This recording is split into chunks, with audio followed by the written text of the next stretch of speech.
I have anxiety since I was a kid. It's something that affects my day-to-day life. Not as much as it used to be honest, but it's still present and it's always something that's going to be always there.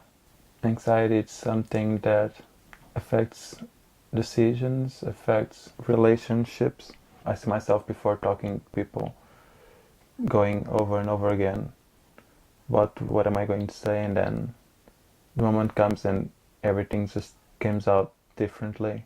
It's not something that's obviously rational.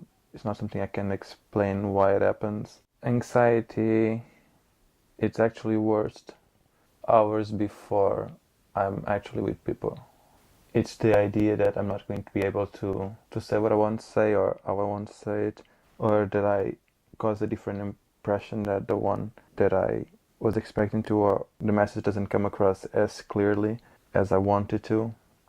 It might be something that it applies to everyone, but when you have anxiety, it actually keeps you from doing things and from talking to people. For me, the way to deal with anxiety is not to overthink in your head all the scenarios that are going to happen. It's just when the occasion comes, you just be as natural as you can. Just try to be yourself. As cliche as it might sound, but I just try not think too much ahead, because otherwise I just start planning everything and start having speeches and lines that I have to say.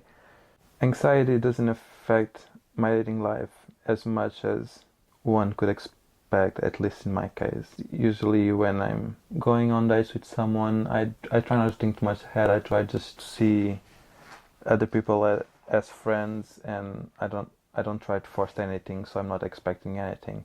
Obviously, if I was dating people and always in my head thinking, oh, this has to work out, this has to be the right one, this has to be my future boyfriend, then it'll be much harder.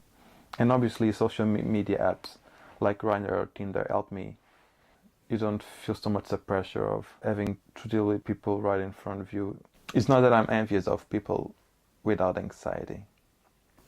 I have anxiety, some other people have something else, being it something, a physical or psychological problem.